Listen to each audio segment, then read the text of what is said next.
Sorry, since likely off topic, but can you explain the concept that private property is bad, good, or gray area?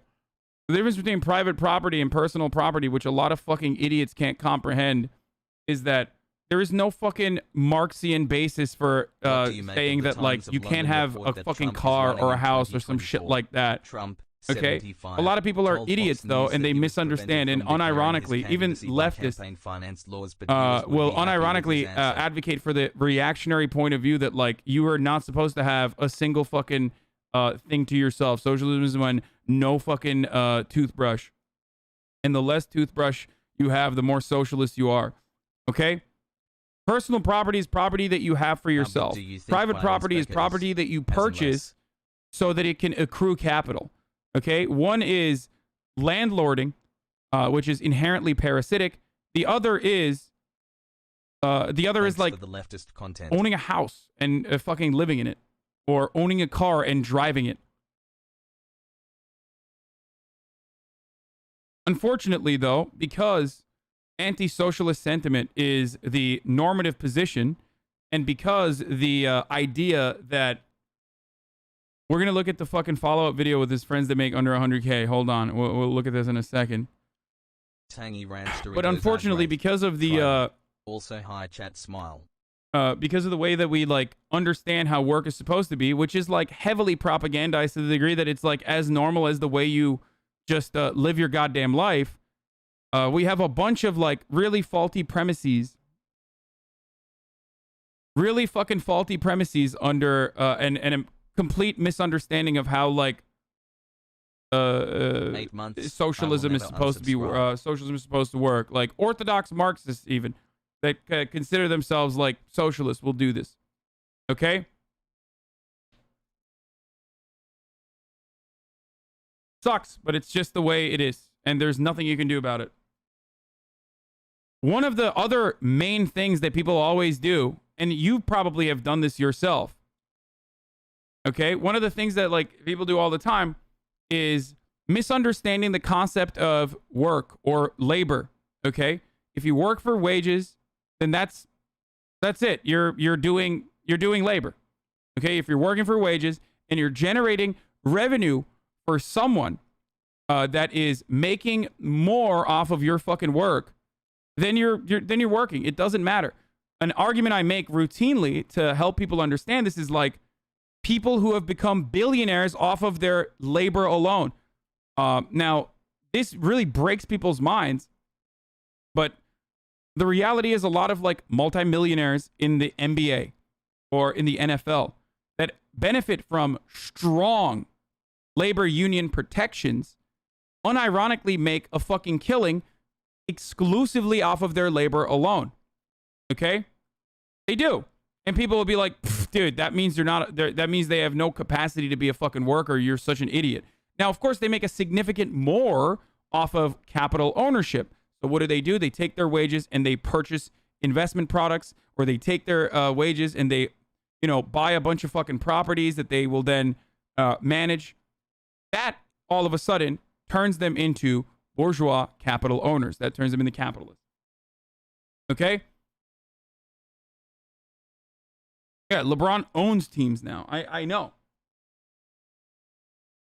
Messi is a great example. Isn't it Messi that's a great example of like a labor billionaire?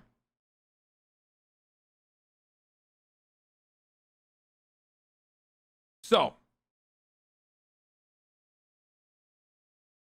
another thing that people get fucking mad at is if like they think that work is supposed to be backbreaking, grueling, and unpleasant. And unfortunately, work is a lot of those things. Okay? But it's the same concept that like conservative reactionaries fucking believe.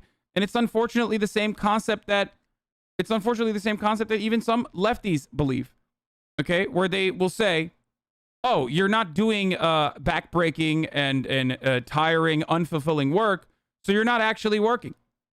But that's not how labor is defined. That is a purely anti-materialist and purely idealized version, an ideological version of how labor is supposed to work. Okay? It's this notion that like only fucking coal miners are the true laborers, and that or only someone who works at Burger King is a true laborer. And it is actually the greatest propaganda that capital owners could have ever created, because it causes division amongst the working class. That's it.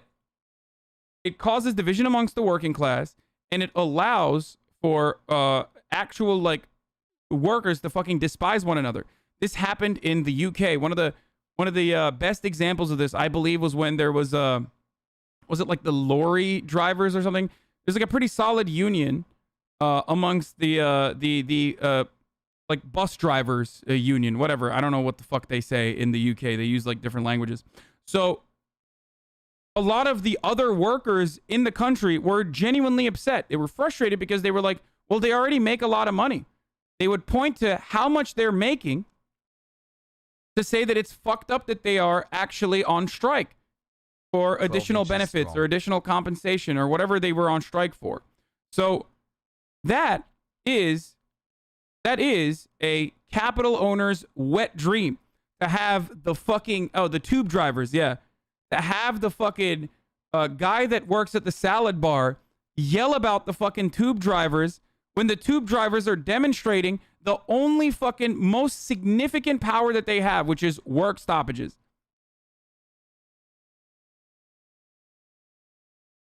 Yes, there was a London Underground tube strike in the fucking UK. Like explaining the color yellow to a blind The concept of working class with this propaganda isn't as tangible as it should be.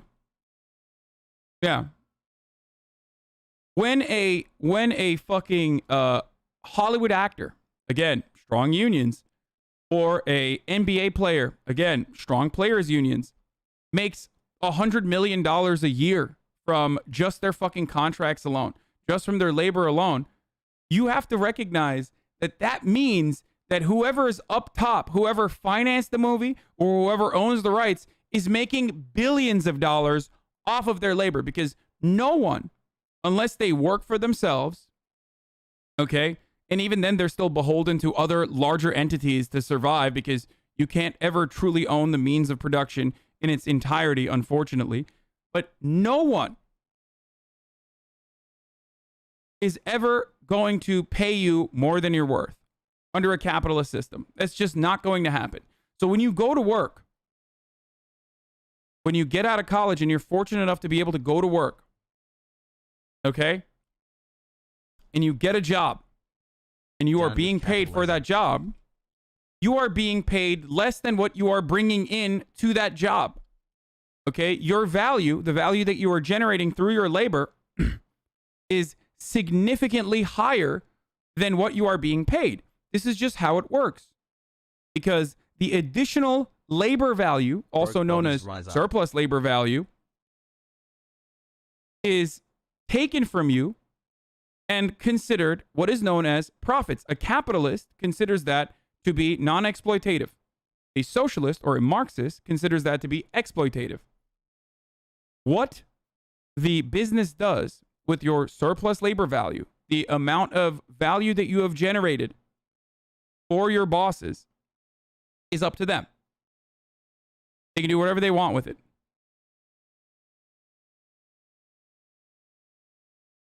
This is the main difference between capitalism and socialism.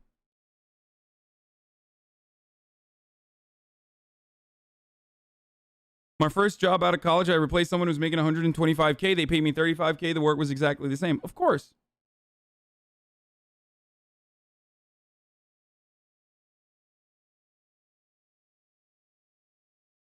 I hope some people understand this concept.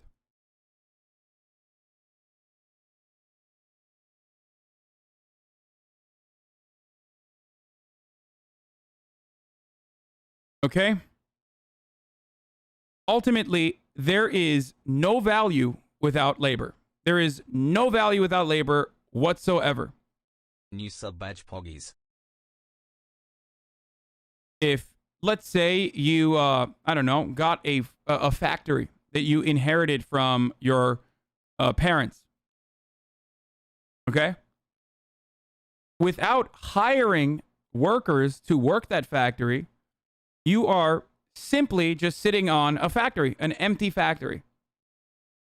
Let's say you also inherited a bunch of wood shipments. Okay, there's a bunch of wood now sitting in a fucking factory.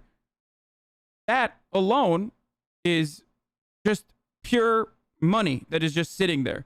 Without someone to work that factory, without someone to be on the assembly line, you will never be able to generate value off of the pre-existing capital.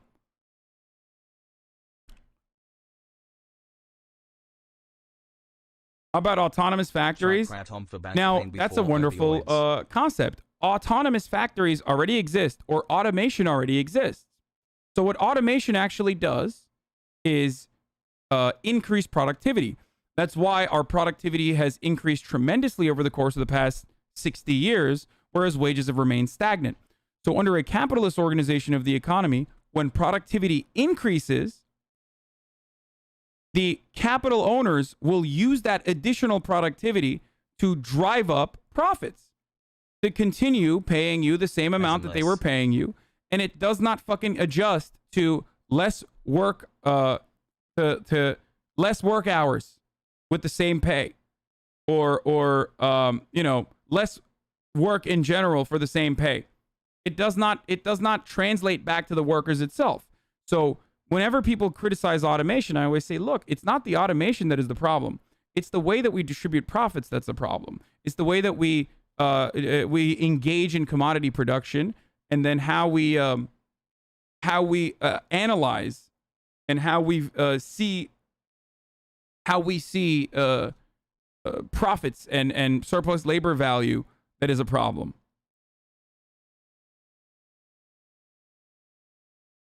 Automation is just a beautiful thing.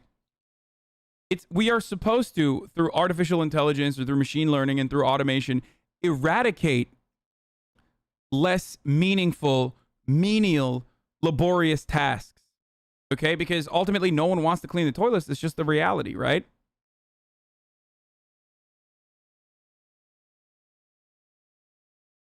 What is this? Yeah, but when the tube strikes happen, it's the common worker commuting that suffers, not the government. It undermines workers' rights. This is used as an example of a union being a bad thing for our country since its damaging impact on the rest of society. Yeah. So you're not supposed to go along with that fucking anti-capitalist rhetoric, or sorry, pro-capitalist anti-worker rhetoric, and you're supposed to explain to people that, like, no, this is how it's supposed to work. It's how it's supposed to be.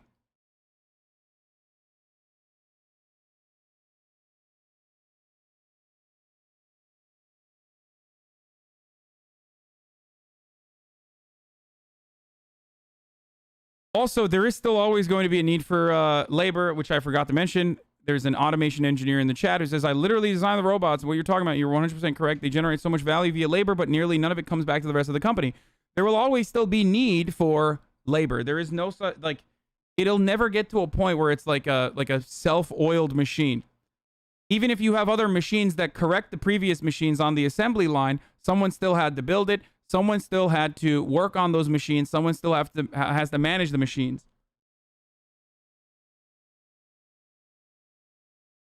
Automation without a change in who owns the means of production will literally just mean that the workers starve and die. This is also true. But it's impossible to get to that point because, as everyone knows, most capitalists recognize that the band-aids, like a strong, robust welfare state, are an absolute necessity to continue capitalist exploitation and capitalist commodity production. Because if they don't offer some of those band-aids in the form of welfare, which libertarians, like right libertarians, will call a riot tax, you will actually, unironically, have riots.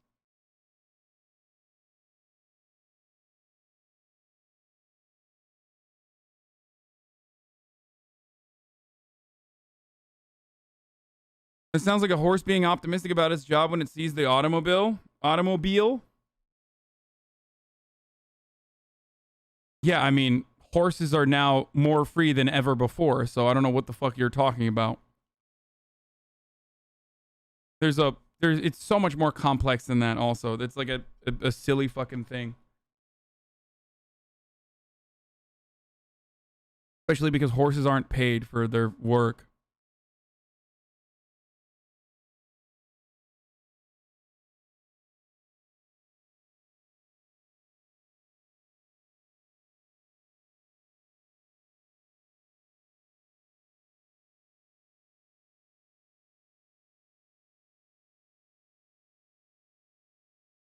state gives false progress under the guise of reforms while strengthening the state at the same time. Yes, this is strong welfare and strong social democratic reforms are part of the reason why the inherent contradictions have not let the inherent contradictions that are within the capitalist organization of the economy have not led to the inevitable demise of the said capitalist organization of the economy. We see examples of this with we see examples of this all the time. Like whenever the fucking economy goes tits up, the state steps in. The Western capitalist states will step in and correct that problem, oftentimes with our tax dollars. Usually, what the normal Western social democratic capitalist state is supposed to do is at the least correct the problem by offering the people money. In America, we are on the latest stage of fucking late stage capitalism, or just regular capitalism on overdrive, okay? That we end up paying the fucking banks that are responsible for the problem to begin with and let God sort it out.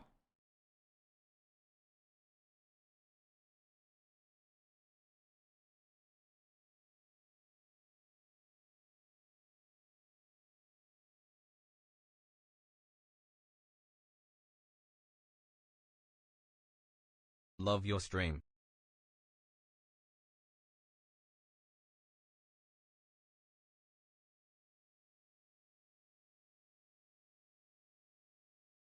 Corinna said what? The problem with OnlyFans is the only people being affected is sex workers, and not only are affected, but being directly attacked. You can still post nudity, just not porn, while I won't be affected. Shame on OnlyFans for the direction they're going. Queen.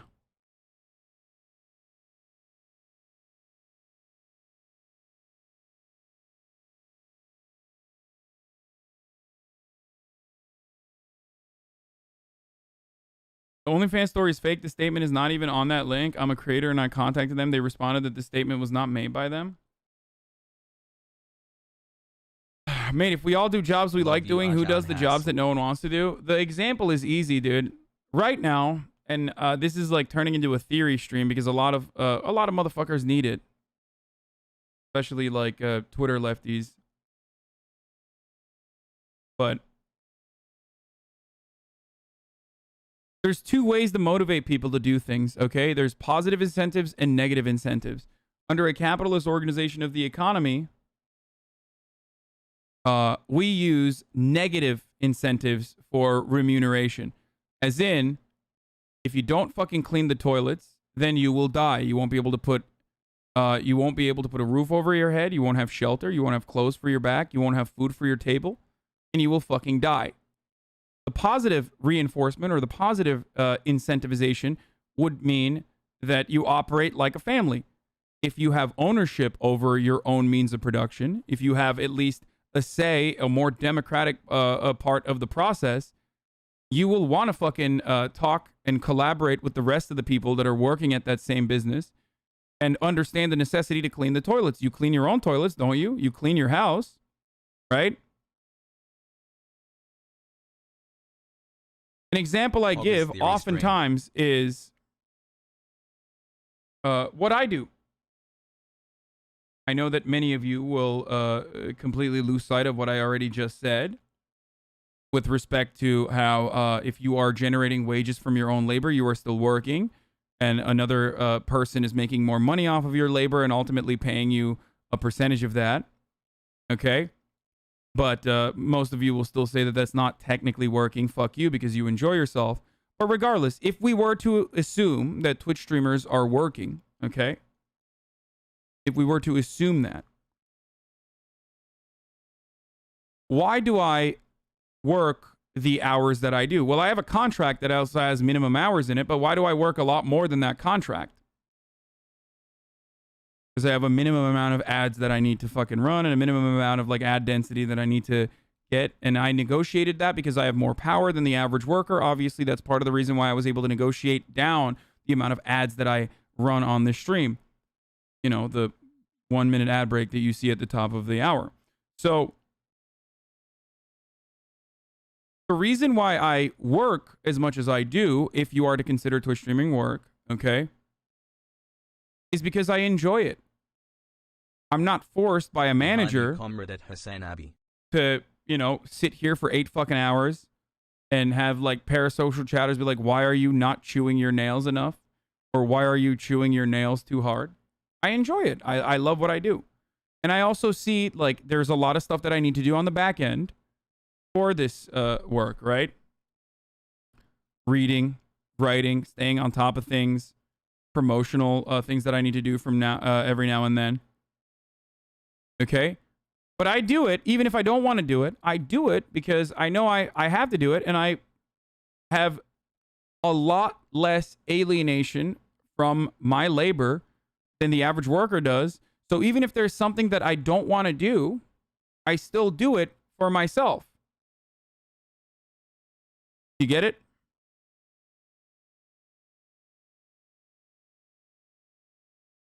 Because I'm positively incentivized.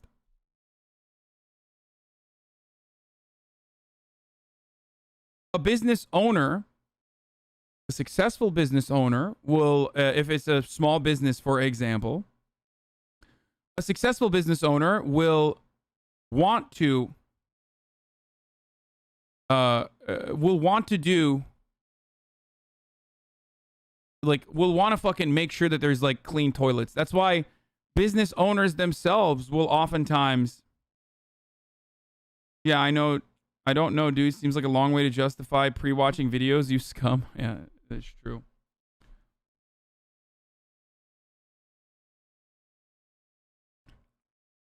Like, small business owners, when there isn't a lot of when there is a labor shortage in the market as a consequence of people being like, I don't want to fucking work, like this job sucks, okay?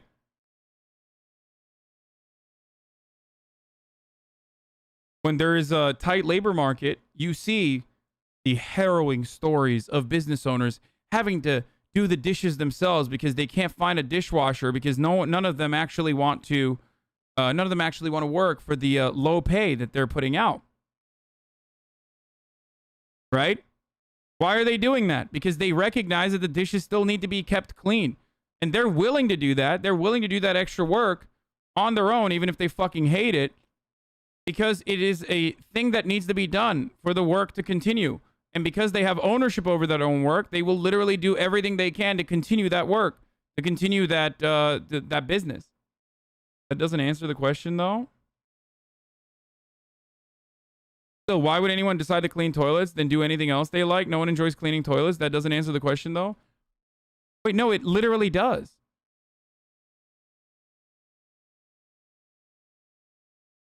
We understand that there are jobs that are necessities in every workplace. And instead of fucking forcing people to do those jobs because they have no other options, or because they are made to feel replaceable, because they're made to because they're saddled with debt. I'm gonna be just like you. That's one way of forcing people to do that. And then the other way of forcing people to do that is because they recognize that it's a necessary part of the work and they have an ownership stake. Okay? Do you fucking get paid to wipe your ass? Are you one of those born to shit, forced to wipe Andes, dude? Are you a crusty ass anarchist? And I mean like literally crusty ass because all the shit has crusted in your asshole from not wiping it? No, you wipe your ass because you want to be clean.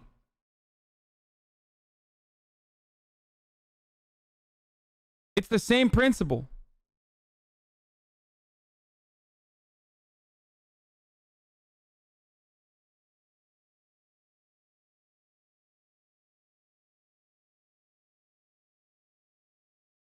Except some of you guys are actually fucking born to shit, forced to wipe Andes, so I don't know how to deal with you, so.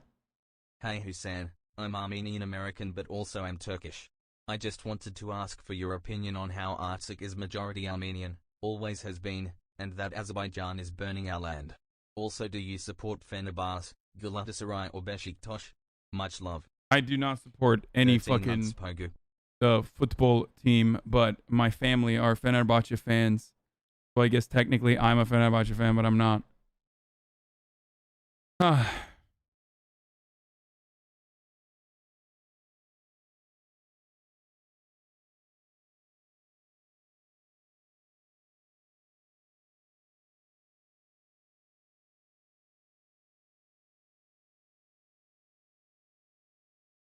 No need to read live. I am That an makes sense MD for and single toilets, but what specialize in about larger mobility slash sanitation back concerns like pain sewage slash treatment or athletic stadium performance. bathrooms? Published simple DIY. Fuck do you mean, dude? Agency, Like, low back protocol. it's the same. Help many. No prom It's show the same you as what's anything. going on and quick fix offline. They get fucking paid more. They feel like it's a necessity to do that. They're gonna do it gladly.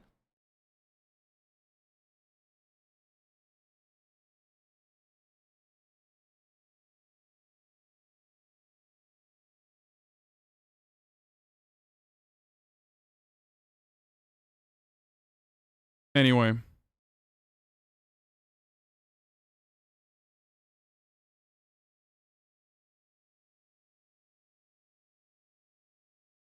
Okay, we're done with that.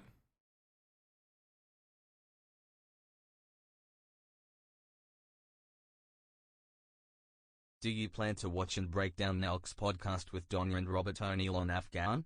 Group projects don't work. Look, I'm not a fucking... I think cooperative ownership can work, and there are successful examples of this. But that doesn't mean that there can never be a hierarchical structure. You understand that, right? Like, it doesn't always have to be... Fucking thing. Like, there can still be a hierarchy that is more democratic in nature.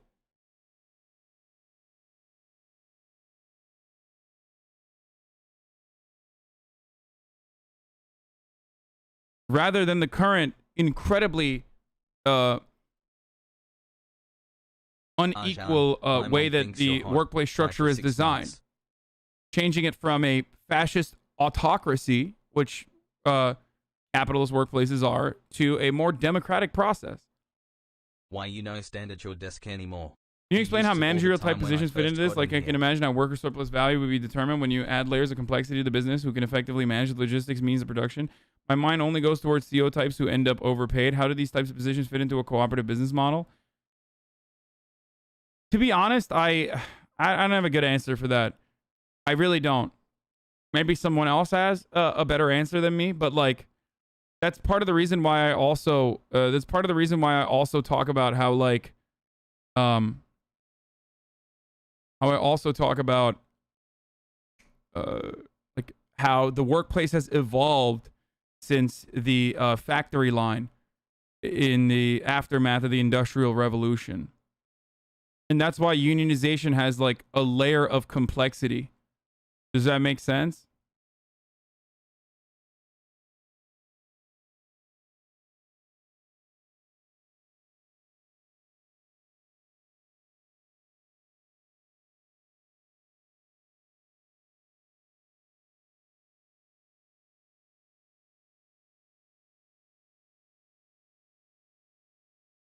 My ultimate goal is, and I've said this before, I am a profoundly fortunate individual. I'm incredibly lucky. I talk about how lucky I am regularly, okay? I have a job that I like. I enjoy doing it. I set my own hours. I have a community that I love that I've been able to fucking foster for a very long time, okay? All of this shit's awesome. I have complete freedom at this moment from financial hardships. And I know what it's like when you don't have that. Okay, I've been on that side as well. It's a massive burden that that basically lives over your entire life. That rules over your entire life. That's why they say money isn't everything, but when you're poor, it is. You know, when you don't have it, it is. Because it really is. Money is just freedom, ultimately. Freedom to be able to pursue things that you enjoy doing. So, my goal is to be able to offer, at the short term, a base level of material equality to all people, which is literally equality of opportunity, not equality of outcome, okay? Like true equality of opportunity, where the state provides basic necessities unconditionally to those who need it. You can still have like some form of markets on top of it, especially in the short term, hopefully with no need for markets in the long term. But in the short term, having the state provide shelter, provide food if you need it, provide healthcare for free, provide a better educated labor class the tools to better themselves in the form of education. Okay? If you do that, you unlock the potential, even from a capitalist point of view, you unlock the potential of all human beings. Who knows where the fuck we would go with technological achievements if people that are currently being left behind exclusively because of their shit spawn point, who knows where we would go with the potential technological achievements that they would bring about.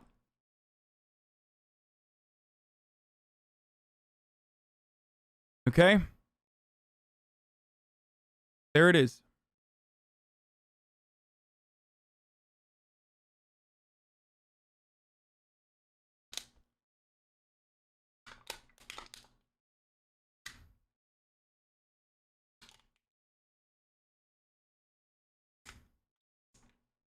Hi chat.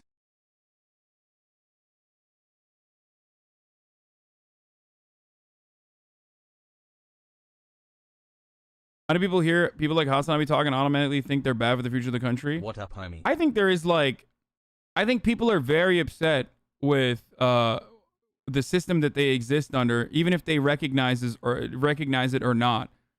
So the immediate reaction to someone like myself, who's very loud, okay, but who's also very fortunate, is like, well, fuck that guy. He is exploiting everyone around him by, you know, lying to them or some shit. Like, how dare he criticize the systems that he himself is successful under when I'm not?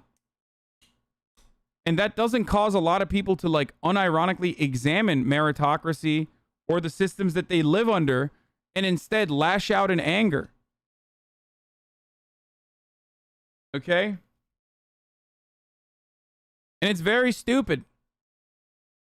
But it's also, like I said, the wet dream of a capitalist.